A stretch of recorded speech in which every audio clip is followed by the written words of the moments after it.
সুপ্রিয় শিক্ষার্থীরা, আসসালামু আলাইকুম। কেমব্রিয়ান ভার্চুয়াল ক্লাসে তোমাদের সবাইকে আবারও স্বাগতম। তো ইতিমধ্যে তোমরা আমার সম্পর্কে জেনে গিয়েছো, তারপরেও আবারও তোমাদেরকে আমার পরিচয়টা জানিয়ে দিচ্ছি। আমি বিলকিস আরা, সিনিয়র শিক্ষক, বাংলাদেশ এবং বিশ্ব পরিচয়, কেমব্রিয়ান স্কুল অ্যান্ড কলেজ। তো শিক্ষার্থীরা, তোমরা দেখো যে আমরা তোমাদের সামনে গত 2 দিনও নবম শ্রেণীর বাংলাদেশ এবং বিশ্ব পরিচয় বইটি নিয়ে আলোচনা করেছিলাম। ঠিক আজকেও সেই বইটি নিয়ে আলোচনা করছি। তো শিক্ষার্থী বন্ধুরা, এসো সবার আগে আমরা একটু আর্টিকেল দেখে নিই। এটিও আমি যে ইউকেপিডিয়া মুক্ত বিশ্বকোষ থেকে নিয়েছি। সেটা যদি একটু তোমরা লক্ষ্য করো, দেখতে পাবে যে আমি যেটার কথা বলছি এর আভ্যন্তরীণ গঠন অনেকটা পেঁয়াজের মতো এবং বিভিন্ন যে দেখো যে খোলসাকৃতির স্তরে বিন্যস্ত। এর বাইরের দিকে রয়েছে তোমার সিলিকেট দিয়ে তৈরি কঠিন ভূত্বক, যা ক্রাস্ট, তারপর অত্যন্ত আঠালো একটি ভূ আচ্ছাদন বা ম্যান্টল, এবং এটি বহিস্থ মজ্জা বা কোর, যেটি কিনা ম্যান্টলের চেয়ে তুলনামূলকভাবে কম আঠালো, এবং সবশেষে এটি একটি অন্তস্থ মজ্জা রয়েছে। তো শিক্ষার্থীরা, এসো আমরা কিছু ছবি দেখে নিই। ছবিতে দেখে কি আমরা বলতে পারছি কিনা যে আজকের আমাদের আলোচনার বিষয়টা কি। তো শিক্ষার্থী বন্ধুরা, তোমরা বুঝতে পারছো যে আমরা দেখো এখানে যে ছবিগুলো তুলে ধরছি তারই ধারাবাহিকতায় আমাদের আজকের ক্লাসটা সেটা হচ্ছে আমরা তোমাদের সামনে তুলে ধরছি। তো আমরা আজকেও 3য় অধ্যায়ের নিয়ে আলোচনা করব, এবং এটি হচ্ছে তোমাদের সাথে আমার 4 নাম্বার ক্লাস। এবং শিক্ষার্থীরা, আমরা ইতিমধ্যে তোমরা জানো যে তোমাদেরকে যে 8টি গ্রহ এই সম্পর্কে অলরেডি বলে ফেলেছি।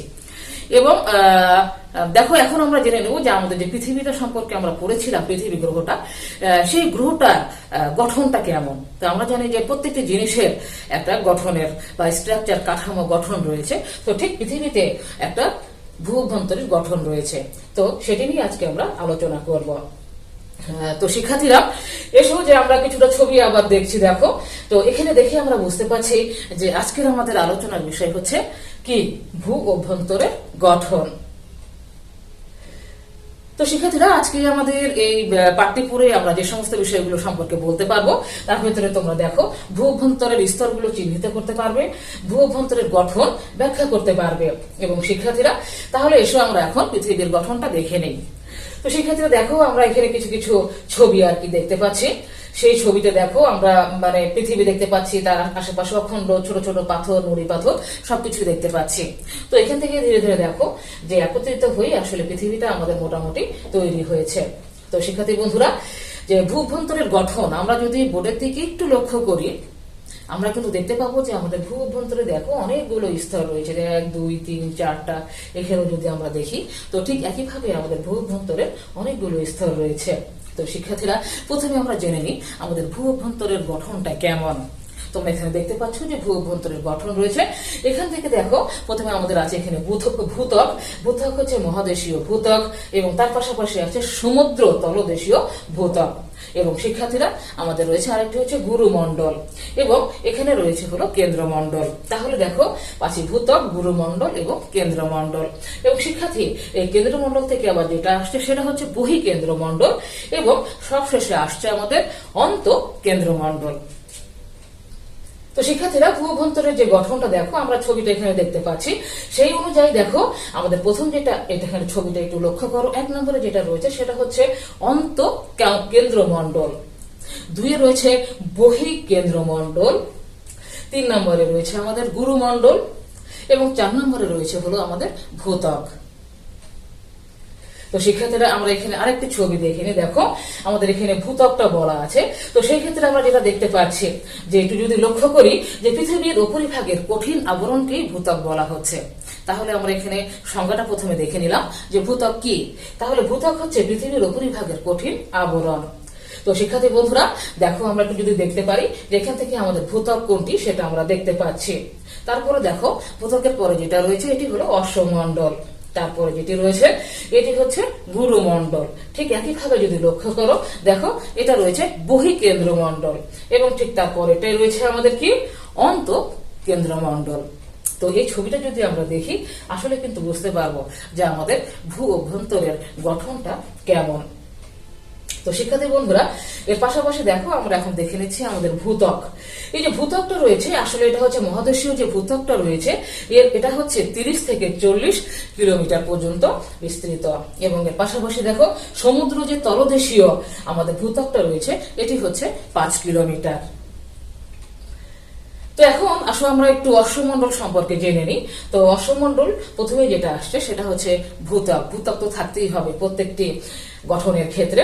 তারপরে যেটা আসছে একটু যদি আমরা লক্ষ্য করি, তোমরা একটু দেখো যে ভূত্বক হচ্ছে এই যে সবুজ যে আবরণটা, এটা হচ্ছে ভূত্বক। তারপরে দেখো দ্বিতীয় স্তরে খয়েরি একটা জায়গা রয়েছে, খয়েরি রঙের, সেটি কিন্তু নড়াচড়া করছে। এটি কি এখন আমরা জেনে নিব, যে হচ্ছে দেখো কঠিন এবং ভঙ্গুর শিলা, 100 কিলোমিটার গভীর শিলামণ্ডল। এই সবকিছুই কিন্তু আমাদের এই অশ্বমণ্ডলের ভেতরে রয়েছে। এবং তারপরে রয়েছে আমাদের অশ্বমণ্ডল, ভালো করে একটু দেখে নাও, কঠিন এবং ভঙ্গুর শিলা। অশ্বমণ্ডলের যে শিলাটা বা আমাদের দেখো এখানে, সেটি হচ্ছে কঠিন এবং ভঙ্গুর হবে এবং এটি 100 কিলোমিটার বিস্তৃত হবে, গভীর হবে এর শিলামণ্ডলটি। তারপরে দেখো আমরা জেনে নিচ্ছি গুরুমণ্ডল, এবং তারপরে যেটি রয়েছে ঠিক একইভাবে বহিঃকেন্দ্রমণ্ডল, এবং সবশেষে যেটি আমাদের রয়েছে সেটি হচ্ছে অন্তঃকেন্দ্রমণ্ডল। তো শিক্ষার্থী বন্ধুরা, এখন আমরা দেখো যে গুরু মণ্ডলটা সম্পর্কে জেনে নিব। ঠিক একইভাবে দেখো এখানে আমাদের ভূত্বক রয়েছে, অশ্বমণ্ডল রয়েছে, গুরুমণ্ডল রয়েছে, বহিঃকেন্দ্রমণ্ডল রয়েছে এবং সবশেষে অন্তঃকেন্দ্রমণ্ডল রয়েছে। তো শিক্ষার্থী বন্ধুরা দেখো, এখন কিন্তু এই যে আমাদের দেখো সবকিছু কিন্তু কি করে, সব সময় নিজের হিসেবে এরা নড়াচড়া করতে থাকে। তো দেখো, তো এটা হচ্ছে আমাদের যে গুরুমণ্ডলটা বলছি এখন, সেটি হচ্ছে 2885 কিলোমিটার গভীর এবং উত্তপ্ত অবস্থায় রয়েছে। তো শিক্ষার্থীরা, আমাদের সর্বশেষে যেটা রয়েছে এটি হলো তোমাদের কেন্দ্রমণ্ডল।